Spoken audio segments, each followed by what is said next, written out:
Elegí a las prostitutas porque creí que podría matar cuantas quisiera sin ser atrapado. He asesinado a tantas mujeres que me cuesta acordarme de todas ellas. El plan era asesinar a tantas mujeres que yo considerara prostitutas como pudiera. Estas eran las frases de Getty. Las mentes criminales nos muestran la oscuridad que puede existir en el ser humano, pero también nos hacen reflexionar sobre la complejidad de la mente y los motivos que pueden llevar a alguien por el camino equivocado. Nadie podía creer que Gary Leon Ridgway, trabajador responsable pentecostal casado y padre, fuera el criminal en serie que se movió impunemente durante casi 2 décadas en el estado de Washington. Maté a tantas mujeres que ya ni podía llevar la cuenta. Aquella afirmación dejó petrificados a los investigadores que desde hace casi 20 años intentaban dar caza al denominado asesino del Green River. Una muestra de saliva fue determinante para demostrar que aquel hombre menudo, de poco más de 1,50 m de estatura y bigote y apariencia tranquila y apacible, era el asesino en serie que había puesto en jaque a las autoridades norteamericanas durante 2 décadas. Puse la mayor parte de los cuerpos en grupos como si fueran racimos. Lo hice porque no quería perder de vista a todas las mujeres que maté, explicó aquel hombrecito flaco de apariencia amable y bonachona. Lo hizo como si describiera la manera de trabajar que tenía en su taller de chapa y pintura. Corría noviembre del 2003 y Gary Leon Ridgway, alias The Green River Killer, llevaba 2 años de que lo habían detenido. Comenzó el juicio en un tribunal del estado de Washington. Durante 19 años se había dedicado a matar mujeres, en su mayoría prostitutas, a lo largo de la Ruta 99 en el condado de King. Primero las hacía subir a su auto, después las violaba y las estrangulaba. A veces volvía a violarlas después de muertas. Los cadáveres terminaron diseminados en el bosque cercano a la ribera del río Green, al sur de Seattle. Desde su primer crimen en 1982 hasta que lo detuvieron habían pasado casi 20 años sin que nadie sospechara de ese hombre pequeño y apacible, veterano de Vietnam y trabajador esforzado, casado 3 veces y amable con los vecinos y activo feligrés de la iglesia pentecostal. Lo buscaba el FBI y hasta el criminal famoso Ted Bundy ofreció su ayuda para capturarlo y cayó por las sospechas del sheriff Raker, que lo tuvo en la mira durante más de una década. Llegó a interrogarlo durante varias ocasiones y nunca dejó de sospechar de él. Los medios de comunicación ya lo habían apodado The Green River Killer. Gary Leon Ridgway nació el 18 de febrero de 1949 en Salt Lake City. Hijo de María Rita Steinman y de Thomas Newton, fue el segundo hijo de un total de 3. Fue criado en McMicken Heights, Washington. El padre de Ridgway era conductor de ómnibus y su madre una ama de casa estricta. Como muchos asesinos seriales, Gary se orinaba de niño. Esta costumbre la tuvo hasta los 13 años y su madre, que solía menospreciarlo y avergonzarlo en público, lo bañaba inmediatamente cada vez que se orinaba. Otra característica típica de los asesinos seriales la vemos en la crueldad hacia los animales, tendencia esta que de niño llevó a Gary a sofocar y a congelar a un gato por el puro placer de verlo sufrir, o a disparar a pájaros con una pistola de aire comprimido. En la escuela la mayoría de sus compañeros lo miraban con desconfianza. No sentían simpatía por ese adolescente solitario de hábitos extraños. Por otra parte, la vida académica de Gary no fue muy buena, pues su rendimiento siempre fue pobre y tuvo que repetir un año 2 veces. Fundamentalmente, aquella situación se debía a su dislexia y a su coeficiente intelectual de 82, lo normal es de 100. En cuanto a su forma de ser en aquel entonces, según algunos de sus compañeros de colegio, lo describieron como alguien agradable pero fácil de olvidar.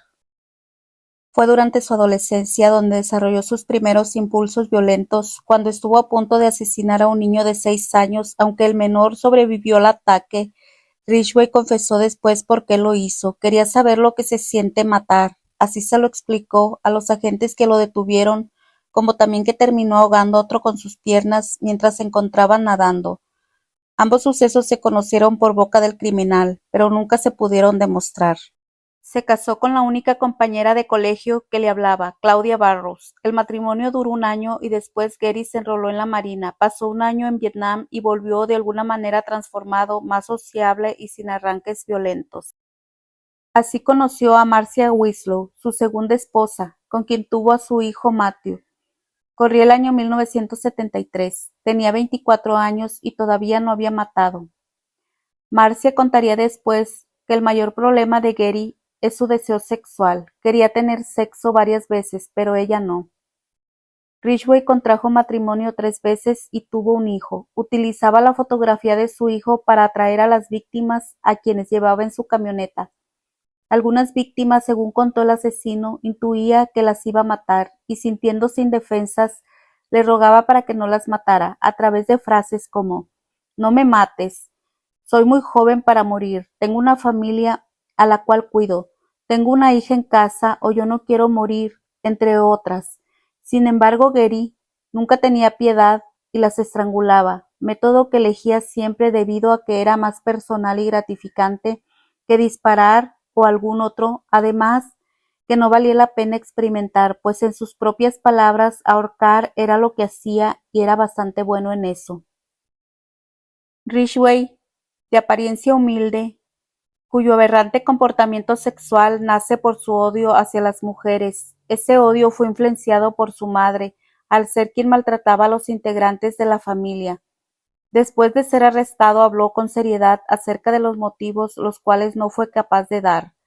Como suele darse en las mentes criminales, Gary no se vio a sí mismo como el responsable y creyó que las prostitutas tenían la culpa, incrementando así el desprecio que él tenía por ellas, debido al odio que su padre les tenía y el hecho de que su madre se vestía de forma provocativa, por lo que despertaba en Gary una mezcla de ira y deseo sexual.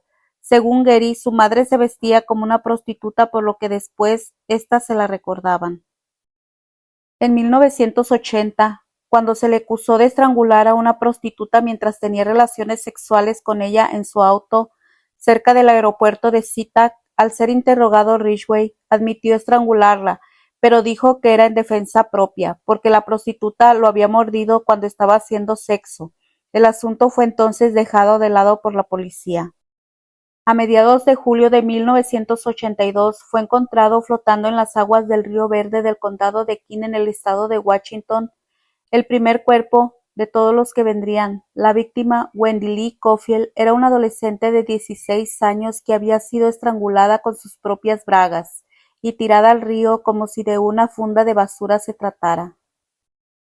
De momento no existían evidencias suficientes para seguir las investigaciones y el misterioso autor del delito fue apodado como el asesino del Río Verde, y es que para aquel entonces los miembros del Departamento de Policía del Condado de King no imaginaban que Wendy Lee Cofield representaría apenas el inicio de una larga pesadilla, cuyas víctimas caerían en su mayoría durante 1982 y 1984.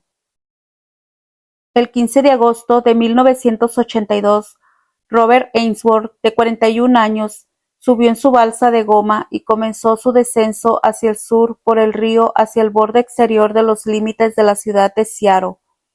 Era un viaje que ya había realizado en muchas ocasiones, pero esta vez sería diferente. Conforme avanzaba a la deriva lentamente río abajo, vio a un hombre calvo de mediana edad cerca de la orilla del río y a un segundo hombre más joven sentado en una camioneta. Ainsworth supuso que los hombres estaban pescando. Le preguntó al primero si había pescado algo. El hombre le respondió que no.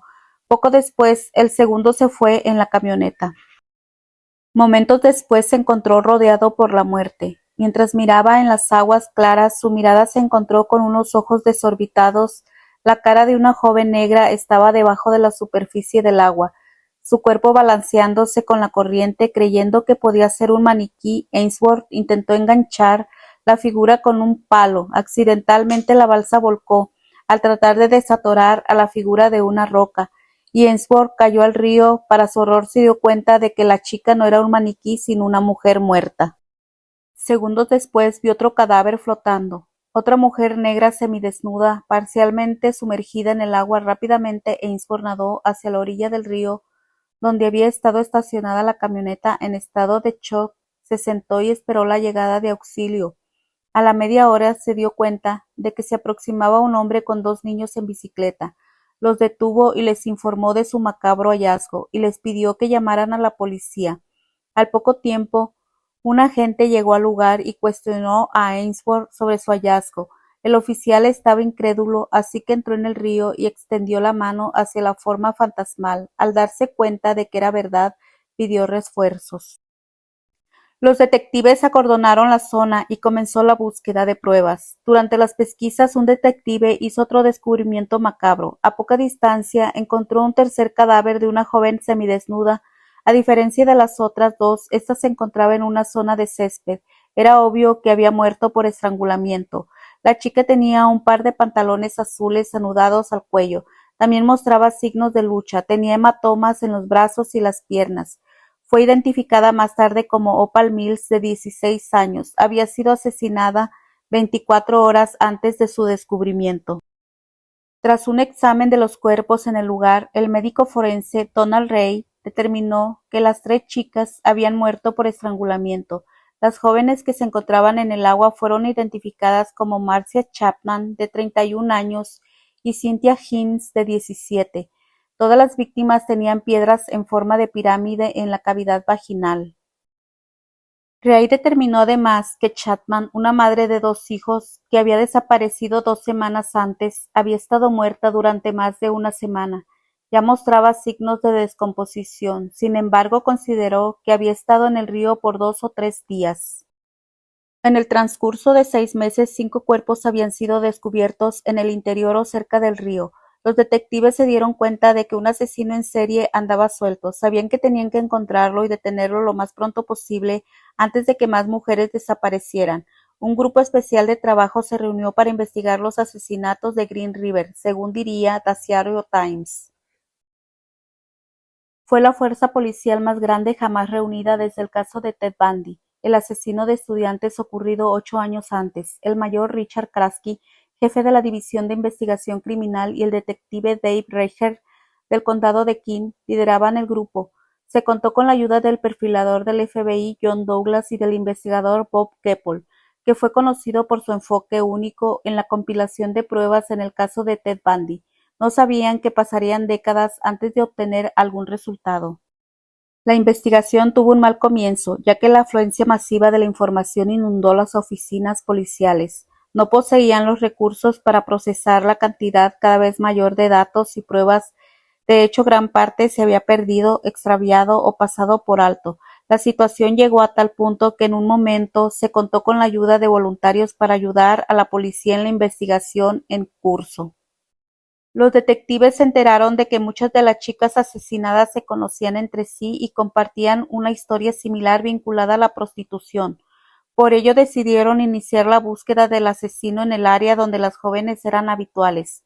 Se llevaron a cabo cientos de entrevistas con muchas prostitutas que trabajaban en la calle principal de Seattle, que se extiende desde el sur de la calle 139 al sur de la calle 272.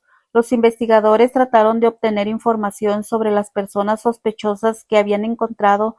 Sin embargo, muchas de las chicas se mostraron renuentes a hablar con ellos por su evidente desconfianza hacia la policía. Una de las prostitutas anunció que había sido violada por un hombre que podría tener conexión con los crímenes. Lo identificaron y detuvieron el 20 de agosto de 1982. La policía anunció que había arrestado al sospechoso principal de los asesinatos del Green River. Se llamaba Melvin Wayne Foster. Sin embargo, no pudieron encontrar ninguna evidencia plausible que lo vinculara con los hechos. Finalmente fue liberado y se reanudó la búsqueda del verdadero asesino. Hubo otras prostitutas que presentaron informes a la policía que eran de especial interés para el grupo de trabajo. Las entrevistas con 2 prostitutas hechas por separado indicaban que un hombre en una camioneta blanca y azul las secuestró y trató de matarlas, según el relato de Susan Whitmar, de 21 años. Un hombre de mediana edad solicitó sus servicios sexuales. Una vez que Whitmar se encontraba en su camioneta, le apuntó con una pistola en la cabeza y salió hacia la carretera.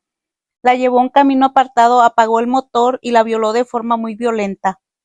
Tras la violación, le permitió vestirse mientras se alejaba de allí. Con ella aún en el vehículo mientras conducía, hizo referencia a los asesinatos recientes sin dejar de apuntarle a la cabeza. Temiendo por su vida, ella logró escapar en un semáforo. Whitmar fue capaz de memorizar una parte de la matrícula de la camioneta antes de que el hombre se alejara. Un incidente similar le ocurrió a Debra Lorraine, de 15 años, quien presentó una denuncia a finales de agosto de 1982 relativa a una violación. Debra dijo a la policía que estaba caminando por la carretera cuando un hombre en una camioneta azul blanca se le acercó y le ofreció un paseo. Ella aceptó y se subió en el vehículo. Para su asombro, el hombre sacó una pistola y apuntó a la cabeza. La obligó a darle sexo oral antes de liberarla. En el bosque, inmediatamente huyó del lugar en busca de ayuda. Al ver un patrón que podría estar relacionado con los asesinatos, el grupo de trabajo decidió buscar a la camioneta y al conductor, y esperaban que la información sobre el sospechoso los llevara a resolver el caso. En septiembre, un carnicero llamado Charles Clinton Clark fue detenido en su camioneta azul y blanco mientras conducía por la avenida principal de Seattle. Después de una verificación de antecedentes, se supo que Clark era el dueño de 2 pistolas. Los investigadores creían que Clark era el hombre que estaban buscando. Obtuvieron su foto de su licencia de conducir y se la mostraron a Whitmar y Debra. Las 2 mujeres identificaron a Clark como su atacante. Clark fue arrestado, catearon su casa y encontraron las 2 pistolas mismas que supuestamente habían sido utilizadas en la agresión. Después de ser interrogado por la policía, Clark admitió haber atacado a las mujeres. Sin embargo, era extraño que él fuera el asesino de Green River, ya que había liberado a sus víctimas. Después de los ataques, además, Clark tenía coartadas sólidas para las fechas aproximadas en las que se habían cometido los asesinatos. Mientras Clark estaba detenido, 2 chicas de 16 años, Cassie Ann Lee y Terry Renee Milligan, desaparecieron misteriosamente. Ambas eran prostitutas. Sobre la base de una corazonada, el detective Reicher empezó a sospechar que uno de los voluntarios civiles que trabajaban en el caso podría ser el criminal. Un conductor de taxi de 44 años de edad se convirtió en el foco de la investigación. El taxista parecía encajar en el perfil del asesino ideado por el agente del FBI, John Douglas. 2 semanas después, una chica de 19 años de edad, Mary Bridget Millan, desapareció durante un paseo. Millan tenía más de 8 meses de embarazo y estaba cerca de Western Six Motel. El motel era el lugar de trabajo para muchas de las prostitutas que fueron víctimas del asesino del Green River, como ya lo llamaban los medios. El taxista tuvo que ser liberado. Durante la mayor parte del invierno de 1982, los policías vigilaban los movimientos del conductor del taxi, a pesar de que se había demostrado que nada tenía que ver con los asesinatos del Green River. Con el tiempo se convirtió en el chivo expiatorio de la policía. Los agentes estaban desesperados porque no tenían resultados y la opinión pública, así como los medios, exigían resultados. Lo más sencillo era fabricar un culpable, así que Clark fue arrestado de nuevo por tener multas de tránsito sin pagar. Los investigadores no tenían pruebas que lo vincularan por los asesinatos, pero lo exhibieron como el sospechoso principal. El 26 de septiembre de 1982, los restos putrefactos de una prostituta de 17 años de edad llamada Giselle Ann Loborn fueron descubiertos. Había desaparecido más de 2 meses atrás, hasta que un ciclista encontró su cuerpo desnudo cerca de unas casas abandonadas al sur del Aeropuerto Internacional de SeaTac. La había estrangulado con un par de calcetines negros. Curiosamente, en el momento de su desaparición, ella era rubia. Sin embargo, cuando su cadáver fue descubierto, su cabello estaba teñido de negro. Ese mismo día, Linda Jane Rule fue vista por última vez saliendo de la habitación de motel que compartía con su novio. La encontraron unos meses más tarde cerca del Hospital del Noroeste de Seattle. Originalmente, los detectives no consideraron su caso relacionado con los asesinatos del Green River. Linda nació en algún momento de 1965 o 1966. Poco se sabe de su infancia, pero comenzó a tener problemas después de que sus padres se divorciaron. Más tarde, abandonó la escuela y se involucró con las drogas. Linda estaba planeando casarse con su novio. Rebecca Marrero Becky desapareció el 3 de diciembre de 1982. Tenía 20 años de edad. Sus restos tardaron 28 años en ser encontrados en un barranco de Upper, cerca de donde se había encontrado a otra víctima. El 30 de abril de 1938, el novio de Mary, Malvar, la vio hablando con un cliente potencial en una camioneta de color oscuro. El chico declararía que vio a Malvar entrar en el vehículo antes de que se alejara a toda velocidad. Malvar y el desconocido parecían estar enfrascados en una discusión. Desconfiando del conductor, el novio la siguió. Al poco tiempo, la camioneta con su novia desapareció cuando el chico tuvo que detenerse en un semáforo. Fue la última vez que vio a su novia. Más tarde notificó a la policía de la desaparición de Malvar. Menos de una semana después del incidente, él, junto con el padre y el hermano de Malvar, vio a la camioneta sospechosa cerca del lugar donde la había perdido de vista. Los tres siguieron el vehículo hasta una casa ubicada en la calle Sur 348. Desde allí llamó a la policía. Un agente acudió a la casa y habló con el propietario, que no era otro que Gary Ridgway, quien negó haber visto alguna vez a Malvar. Satisfecho, el policía salió de la residencia y no llevó el asunto más lejos.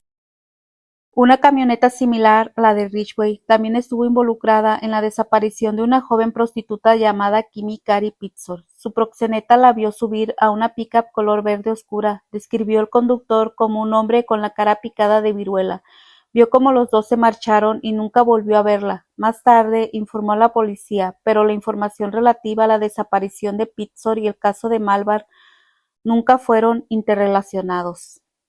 En la primavera de 1983, la investigación sobre el asesino del Green River y los asesinatos relacionados estaba derrumbado. Los detectives se dieron cuenta de que la probabilidad de que el taxista fuera condenado como el asesino era muy baja, pero insistieron en mantenerlo como el principal sospechoso. No tenían nuevas pistas y las prostitutas seguían desapareciendo rápidamente por toda la ciudad. A finales de abril, Bob Keppel, que pasó 3 semanas organizando toda la información disponible relativa a los asesinatos, al término de su análisis, elaboró un informe para el sheriff del condado de King, Vernon Thomas. De acuerdo con Keppel, era necesario realizar muchos cambios. El informe demostraba que la mayoría de los datos incluida en las pruebas, los archivos y testimonios realizados con los crímenes estaban en total desorden. Lo primero que se necesitaba era una completa reorganización y la clasificación exacta de todos los datos. Luego, una vez que se terminara, había que establecer las similitudes y diferencias entre los casos para al encontrar puntos en común y con ello posiblemente la conexión de los asesinatos con uno o más sospechosos. El 8 de mayo de 1983 se descubrió otro cadáver que fue identificado como el de Carol Ann Christensen, de 21 años. Sus restos fueron encontrados por un recolector de setas en una zona boscosa cerca de Maple Valley. Christensen tenía la cabeza cubierta por una bolsa de papel marrón. Cuando se retiró, se constató que había un pez cuidadosamente colocado en la parte superior de su cuello. Había otro pez sobre el pecho izquierdo y una botella entre las piernas. Sus manos estaban cruzadas sobre su estómago y había carne molida en la parte superior de su mano izquierda. Un examen más detallado reveló que había sido estrangulado con un cable. Curiosamente, también mostraba signos de haber estado en el agua en algún momento. A pesar de que el río estaba a varios kilómetros de distancia, el grupo de trabajo especuló que era otra víctima del asesino del Green River. En junio, los restos no identificados de una mujer blanca de entre 17 y 19 años de edad fueron encontrados en la carretera de Tualatin el 25 de julio. Tina Mary Thompson fue vista por última vez cerca de la carretera Pacific South. Sus restos fueron encontrados 9 meses más tarde cerca de una intersección de la autopista 18 y la carretera interestatal 90. Su cadáver fue hallado cerca de otras 2 víctimas. El 11 de agosto, el cuerpo de la desaparecida Chanda Lee Summers fue descubierto cerca del aeropuerto de SeaTac. Un día después, los restos de otro cuerpo que permaneció sin identificar fueron encontrados al norte del aeropuerto. El 12 de agosto de 1983, una joven rebelde y que se dedicaba a la prostitución llamada Patricia Ann LeBlanc se escapó de una salida en grupo en el centro de Seattle en 1983. Había tenido arrestos y problemas con su familia. Después de esa fecha, nunca se le volvió a ver y sus restos nunca fueron encontrados. El 18 de septiembre se encontraron más cadáveres. Uno era el de Dolores Laverne Williams, de 17 años, que había desaparecido el 8 de marzo. Sus restos fueron descubiertos en el Star Lake. Ese mismo día, el cadáver de Gayle Lynn Matthews, de 23 años, se descubrió también en el Star Lake. Durante los siguientes meses, los cadáveres de 5 mujeres más fueron descubiertos el 15 de octubre. Los restos óseos de Yvonne Shelley Antosh, que fue vista por última vez el 31 de mayo, fueron encontrados cerca de Sus Creek en Auburn. Black Damon era una de las pocas víctimas que tenía una denuncia de personas desaparecidas. 12 días más tarde, el 27 de octubre, se encontró el esqueleto parcialmente enterrado de Constance Elizabeth Naun en una zona al sur del aeropuerto SeaTac. Los investigadores suponían que había más cuerpos en esa zona, por lo que decidieron llevar a cabo una búsqueda con la ayuda de un equipo de adolescentes exploradores pertenecientes a los Boy Scouts. Patricia Ann Osborne fue vista por última vez caminando a lo largo de un tramo de North Aurora el 28 de octubre de 1983. Había dejado a su novio en un motel y se dirigía al restaurante cercano. Osborne usaba drogas y había sido arrestada por prostitución a los 17 años. Se fue de su casa y se mudó a Seattle, pero siempre se mantuvo en contacto con su madre, acudiendo a fiestas y cumpleaños. Su madre recibió llamadas regulares suyas hasta septiembre de 1983. Su cadáver nunca fue encontrado. El 29 de octubre, durante una revisión de los terrenos baldíos que rodeaban el aeropuerto, uno de los exploradores encontró un esqueleto cubierto con basura debajo de unos arbustos. Los restos fueron identificados más tarde como pertenecientes a Kelly Mary Ware, de 22 años. El 13 de noviembre, tras una extensa búsqueda en varios lotes que rodeaban la zona situada al sur de SeaTac, se hallaron los restos en descomposición de Mary Bridget Meehan, desaparecida semanas atrás, quien estaba embarazada. Meehan fue la última víctima atribuida al asesino, que fue enterrada en su totalidad. Varios elementos extraños se encontraron en el cuerpo, incluyendo 2 pequeñas piezas de plástico, un mechón de cabello cerca del pubis, un parche de piel adherido al cráneo, con fibras en él, 3 pequeños huesos, 2 lápices amarillos utilizados hasta la mitad y un tubo de plástico transparente. Un mes después, el 15 de diciembre, el cráneo de otra chica desaparecida, Kimmy Kay Pitzer, se halló en Aspen, Washington, cerca del cementerio de Mountain View. Parecía como si el asesino utilizara un nuevo lugar de entierro para colocar a sus víctimas. Sería el 5º vertedero que utilizaría para la eliminación de los cadáveres. 2 semanas después del descubrimiento de la cabeza de Pitzer, el grupo de investigadores aumentó en más de la mitad, debido al creciente número de asesinatos en la zona. Se temía que ocurrieran muchos más asesinatos en los próximos meses. Sus predicciones fueron correctas. Curiosamente, muchas de las muertes no eran incluidas en la lista de víctimas del asesino de Green River, a pesar de que perdieron la vida casi de la misma manera que las otras mujeres. Nunca hubo explicación de por qué estaban excluidas del recuento. En enero de 1984, el grupo de investigadores fue objeto de un nuevo liderazgo encabezado por el capitán Frank Adamson, quien anteriormente dirigió la Unidad de Asuntos Internos del Departamento de Policía. Durante los primeros meses se hicieron cambios drásticos. Lo primero fue trasladar la sede del grupo de trabajo del distrito electoral del condado de Burien, que estaba cerca del aeropuerto donde estaban ocurriendo los crímenes, siguiendo el consejo de Bob Keppel.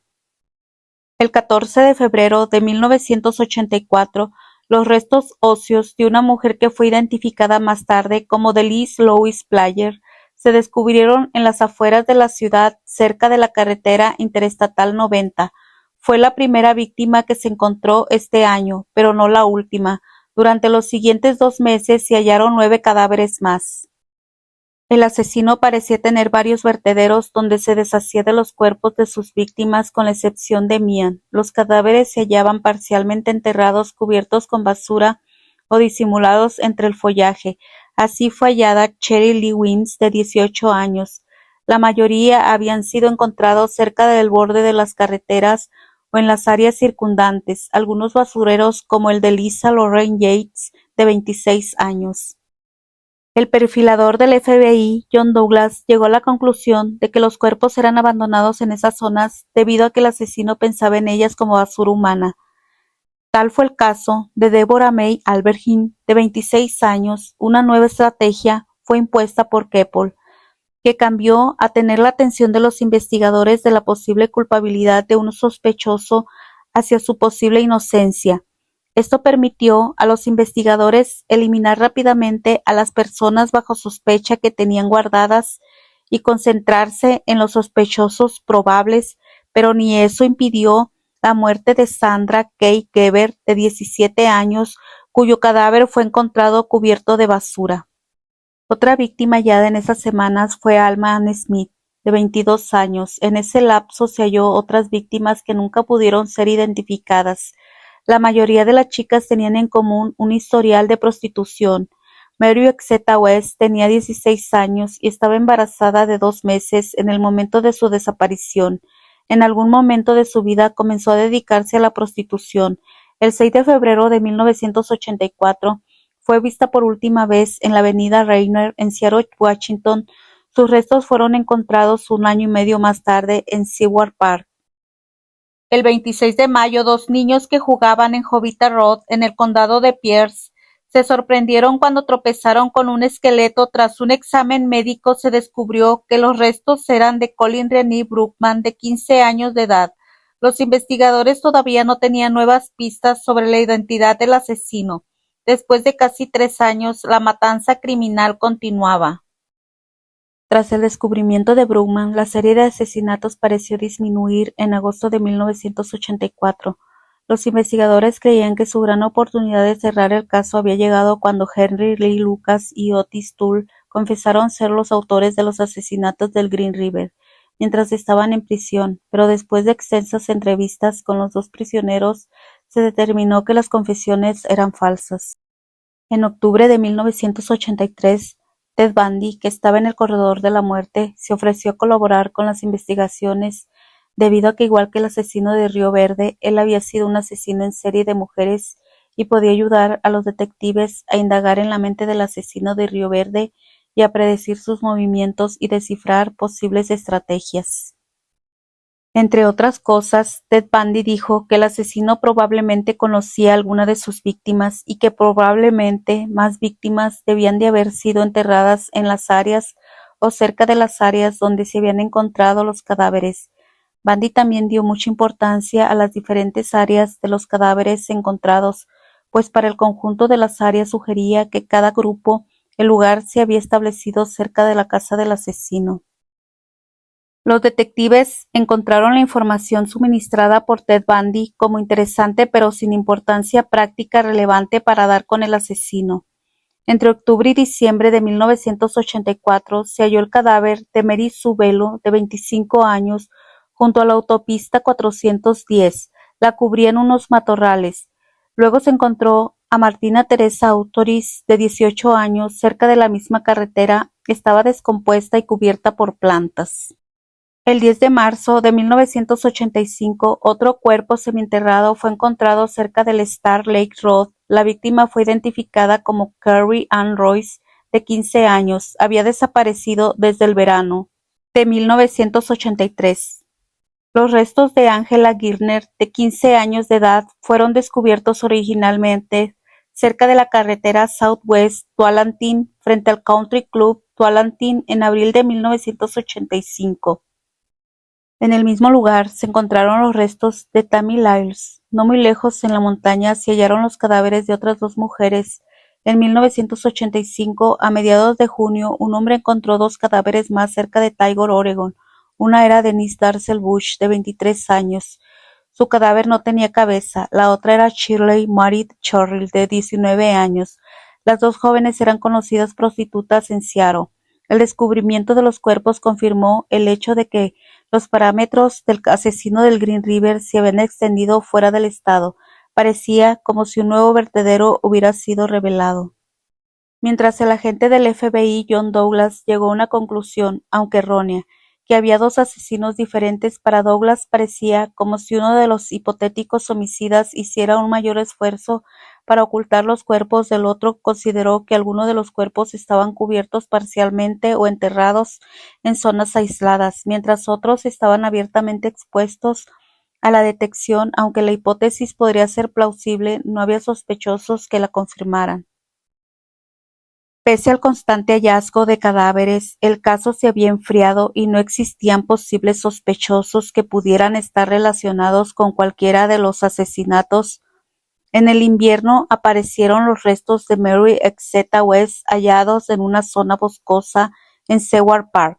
Iniciaron la presión aumentó hacia el grupo de investigadores por su incapacidad para capturar al asesino después de más de 3 años de continuos crímenes. Luego apareció el resto del cadáver de Kimmy Guy Pitzer, cuyo cráneo había sido hallado 2 semanas atrás cerca del cementerio Mountain View. Estaba en una barranca a poca distancia del sitio del primer hallazgo. Junto con ella encontraron a una mujer blanca no identificada cuya edad se calculó entre 14 a 19 años. El aspecto inusual fue que el resto de Pitzer, primero la cabeza y luego el cuerpo, habían sido encontrados en 2 lugares diferentes. Era posible que un animal hubiera arrastrado la cabeza en algún momento después de la muerte, sin embargo no existían indicios de que esto hubiera ocurrido. La policía creía que había sido obra del asesino. Los investigadores no estaban seguros de los motivos para dividir el cuerpo entre 2 ubicaciones diferentes, así que especularon que lo hizo para provocar a la policía o confundir la investigación. Durante este tiempo, el público se hizo cada vez más consciente de la falta de resultados. Durante meses hubo varios sospechosos detenidos y cada uno de ellos demostró no tener relación con los asesinatos. La indagación pública y el miedo llegaron a un punto álgido. Los medios se referían al grupo de trabajo de Green River como una mala broma. Muchos ciudadanos salieron a las calles a protestar contra la ineptitud de los investigadores y de la policía. Para empeorar las cosas, en el verano, los restos de 3 mujeres más fueron descubiertos cerca de la carretera interestatal 90, al este de Seattle. Primero encontraron a Maureen Sue Freeney, de 19 años, luego hallaron a Kimberly Nelson, de 26 años, y la otra joven que nunca fue identificada. Freeney fue la única de las 3 que los investigadores vincularon con la prostitución.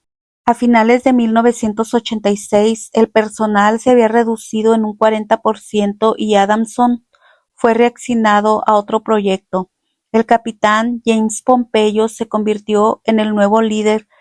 Pompeyo inmediatamente comenzó a reorganizar el equipo y los datos relativos a la investigación. 2 nuevos cuerpos fueron descubiertos en diciembre. Esta vez se encontraron los cuerpos mucho más lejos de lo esperado, en un área al norte de Vancouver. Una vez más, el asesino parecía estar burlándose de los investigadores. Aún más intrigante era que los restos parciales de otras mujeres habían sido esparcidos junto a los cadáveres de las 2 mujeres, a pesar de que los cuerpos fueron localizados a gran distancia de los demás. No había duda de que el trabajo era obra del asesino de Green River. Patricia Michelle Barsack nació el 7 de marzo de 1967. Poco se sabe sobre su vida, sin embargo, antes de su desaparición había completado estudios de gastronomía. Ella tenía la esperanza de hacer pasteles para boda. En algún momento, Patricia se involucró en la prostitución. El 17 de octubre de 1986 fue vista por última vez cerca de la carretera Pacific South. Sus restos se encontraron 5 años y medio más tarde en la autopista 18 cerca de otra víctima. En los primeros meses, en 1987, los investigadores tenían un nuevo sospechoso en relación con los asesinatos. Se trataba de Gary Ridgway. Había sido detenido en mayo de 1984 por solicitar los servicios sexuales a una policía encubierto que se hacía pasar por prostituta. Sin embargo, fue puesto en libertad después de haber superado con éxito la prueba de detector de mentiras. Cuando los investigadores indagaron más profundamente en su pasado, descubrieron que había sido acusado de matar y de estrangular a una prostituta en 1980. Cerca del aeropuerto internacional SeaTac. Sin embargo, Ridgway alegó legítima defensa. Dijo que ella lo había agredido y fue liberado poco después. Uno de los detectives del grupo de trabajo, Matt Haney, sospechaba de él y decidió sumergirse aún más en su pasado. Descubrió que la policía lo había detenido e investigado en 1982 mientras se encontraba en su camioneta con una prostituta. El investigador se enteró de que la prostituta estaba en la lista de asesinatos de víctimas. Era Kelly Kay McGuinness. La policía de nuevo tuvo contacto con Ridgway en 1983 en relación con el secuestro de Mary Malvar. Era el dueño de la camioneta blanca y azul vista por el novio de la víctima. Haney interrogó a su segunda ex-esposa, quien le contó que a menudo frecuentaba los vertederos de basura donde muchos de los cadáveres habían sido descubiertos.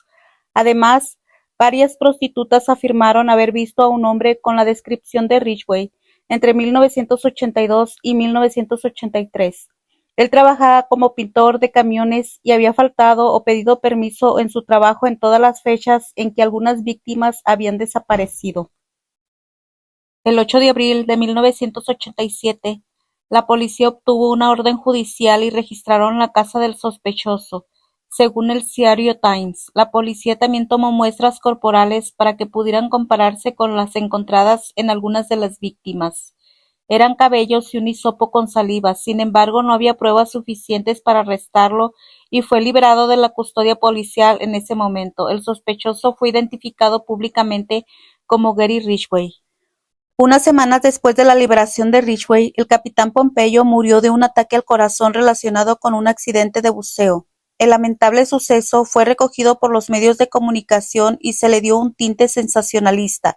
Se llegó a manejar que el asesino del Green River era en realidad un agente de policía que asesinó a Pompeyo, sin importar el hecho de que no había absolutamente ninguna prueba que justificara tan descabellada hipótesis.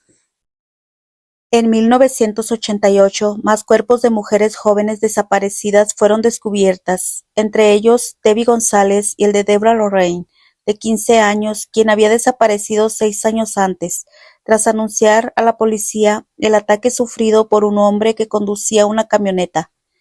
En 1988, el descubrimiento de más de 20 cadáveres de prostitutas en San Diego condujo a la creencia de que el asesino del Green River se había mudado y continuaba su carrera criminal en California. El detective Reicher y el comandante Bob Evans unieron sus fuerzas con el Departamento de Policía de San Diego en un esfuerzo por encontrar al asesino. En diciembre de 1988, los investigadores tenían a un nuevo sospechoso. Un hombre llamado William Stevens llamó la atención de la policía después que fue denunciado por varias llamadas al popular programa de televisión Crime Stoppers. Stevens era un fugitivo de prisión. En el momento en que fue capturado por la policía, estaba matriculado en la Universidad de Washington como un estudiante de farmacología. Mientras los investigadores se concentraban en el pasado de Stevens, descubrieron que él era un sospechoso en los asesinatos del Green River. Averiguaron también que Stevens mostraba desprecio por las prostitutas y en varias ocasiones habló de asesinarlas.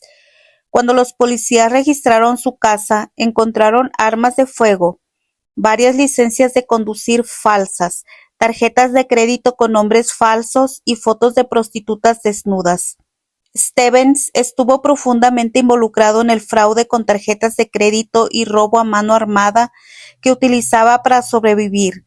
Sin embargo, no se encontró nada que lo vinculara con los asesinatos.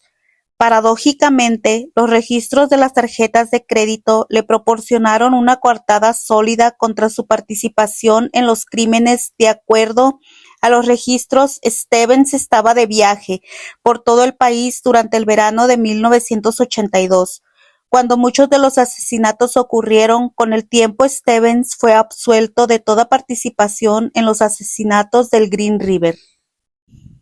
En octubre de 1989, 2 esqueletos más fueron encontrados. Una de las víctimas, identificadas como Andrea Childers, fue hallada en un terreno baldío cerca del Star Lake y la avenida 55 Sur. Y al igual que muchas de las mujeres jóvenes encontradas, la causa de la muerte era poco clara, debido al avanzado estado de descomposición. A principios de febrero de 1990, el cráneo de Denise Bush se encontró en una zona boscosa en Southgate Park en Tukwila, Washington. El resto del cuerpo de Bush se había encontrado en Oregon 5 años antes. Una vez más, parecía como si el asesino moviera los restos en su esfuerzo para confundir a los investigadores. Martha Reeves nació en algún momento de 1953 o 1954. Poco se supo sobre su infancia. Tenía un marido y 4 hijos. Martha era adicta a la cocaína y se dedicaba a la prostitución. Fue vista por última vez el 6 de marzo de 1990. Sus restos fueron encontrados 6 meses después junto a la autopista 410. La hallaron cerca de otros 5 víctimas. Martha no fue incluida en la lista de posibles víctimas del asesino del Green River. La moral sobre los oficiales estaba en su punto más bajo. Muchos de ellos estaban desalentados. Incluso comentaban que el asesino los había derrotado en julio de 1991. Se dieron por vencidos. El grupo de trabajo se redujo a solo un investigador llamado Tom Jensen. Después de 9 años, casi medio centenar de víctimas, 15 millones de dólares invertidos y una bodega con más de 10,000 cajas repletas de evidencias. El grupo de investigadores había fracasado. La investigación llegó a ser conocida como el mayor caso de asesinato sin resolver del país y uno de los fracasos más estrepitosos de la policía. Los asesinatos continuaron. Roberta Joseph Hayes nació en 1966. Cuando era niña, se escapó de casa cuando tenía solo 12 años de edad. A los 17 años apareció en el Streetways, un documental nominado al Oscar sobre niños que vivían en las calles en Seattle. Fue vista por última vez en 1987, al salir de una cárcel de Portland y regresar a Seattle. Sus restos se encontraron hasta 1991 junto a la autopista 410, cerca de otras 5 víctimas. Patricia Yellowbrow fue vista por última vez el 4 de agosto de 1998. No se sabe dónde desapareció. Fue encontrada 2 días después, la mañana del 6 de agosto, en el sur de Seattle, junto a la carretera Des Moines Sur. Su muerte fue manejada como una sobredosis accidental. Sin embargo, en 2013 se determinó que había sido también parte de los crímenes del Green River. El caso se mantuvo estancado durante 10 años, mas seguía abierto, pero ya nadie se esforzaba en invertir en él. En abril del 2001, casi 20 años después del primer asesinato, el detective Dave Reicher, quien se había convertido en el sheriff del condado de King, empezó a rebuscar en las investigaciones de los asesinatos durante su tiempo libre. Estaba decidido a encontrar al asesino. Pero había una gran diferencia. Ahora el grupo de tareas tenía la tecnología de su lado. Los enormes avances científicos y tecnológicos ocurridos en esos años brindaban nuevas posibilidades de investigación. Reicher tomó un nuevo equipo de trabajo compuesto por 6 miembros, incluidos expertos en ADN y médicos forenses, así como un par de detectives. No pasó mucho tiempo antes de que la fuerza creciera a más de 30 personas. Una nueva generación de investigadores quería triunfar donde otros habían fracasado y resolver uno de los casos más famosos de las miles de pruebas almacenadas años atrás. Fueron objeto de revisión y algunas de las muestras fueron enviadas a los laboratorios para practicar nuevas pruebas. Entre las primeras muestras que se enviaron al laboratorio se encontraban restos de semen hallados en 3 víctimas asesinadas entre 1982 y 1983. Opal Mills, Marcia Chapman y Carol Christensen se sometieron a un método de análisis de ADN de nuevo desarrollo y se compararon con las muestras tomadas a varios sospechosos, entre ellos a Gary Ridgway, en abril de 1987. El 10 de septiembre del 2001, Rachel recibió una noticia de los laboratorios que conmovió al endurecido detective hasta las lágrimas. Las muestras de las víctimas coincidían con las de Gary Ridgway. El 30 de noviembre, Ridgway fue interceptado por la policía cuando salía de la fábrica de camiones donde trabajaba. Fue arrestado y se enfrentó a 4 cargos de homicidio agravado. El 30 de noviembre del 2001, Gary Ridgway fue arrestado por los siguientes asesinatos: Marcia Chapman, Opal Mills, Cynthia Hinds y Carol Ann Christensen. En todas ellas estaba el mismo ADN que Ridgway había dejado en la esponja que chupó cuando le tomaron muestras de saliva, e inclusive 3 de las chicas tenían restos de semen de Ridgway. Ridgway sabía que iba a ser ejecutado, pero no quería morir, por lo que aceptó un acuerdo con el fiscal y accedió a cooperar plenamente con la investigación de los asesinatos. Durante meses los detectives entrevistaron a Ridgway, metódicamente consiguiendo los detalles de cada uno de los asesinatos que cometió. Ridgway también los llevó a los lugares donde había dejado a varios de los cadáveres, explicando cómo mató a cada uno de ellos y cómo dejó evidencias falsas para despistar a la policía.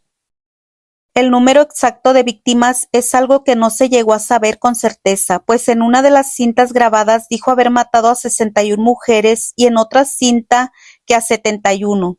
Sin embargo, al final de ambas entrevistas se ve que solo recuerda 48 asesinatos. todos dentro del condado de King en el estado de Washington.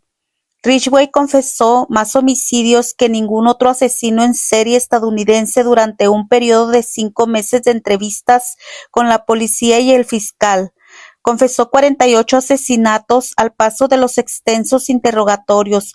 Ridgway explicó que todas las víctimas asesinadas en el interrogatorio del condado de King, Washington, y que había transportado y arrojado los restos de 2 mujeres cerca de Portland para confundir a la policía.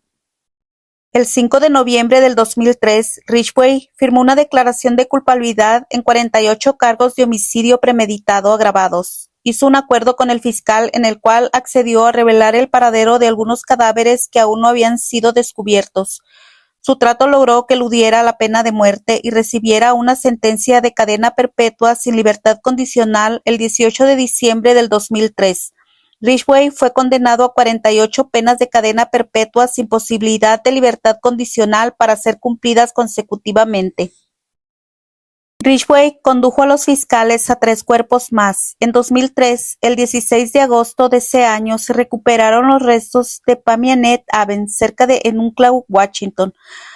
Luego, a 40 metros de la ruta estatal 410, fueron recuperados en septiembre los restos de Mary Malvar y April Dawn Bultran. El 23 de noviembre del 2005, en una zona boscosa cerca de la autopista 18, cerca de Issaquah, al sureste de Seattle, un excursionista encontró el cráneo de Tracy Ann Winston, quien tenía 19 años cuando desapareció de Norgate Mall el 12 de septiembre de 1983. Además, se le atribuyeron más víctimas a Ridgway, entre ellas Christy Lynn Borak, de 13 años. Mientras tanto, su tercera esposa, Judith, anunció que iba a colaborar en un libro sobre él. Afirmó que su intención no era ganar dinero, sino contar que Ridgway siempre la había tratado bien, que su matrimonio de 14 años había sido un sueño hecho realidad. Él sabía cómo ser romántico y pasaron mucho tiempo juntos. Era un buen proveedor y se mostraba sensible a sus necesidades. El 9 de febrero del 2004, los fiscales del condado hicieron públicos los registros de las confesiones de Ridgway.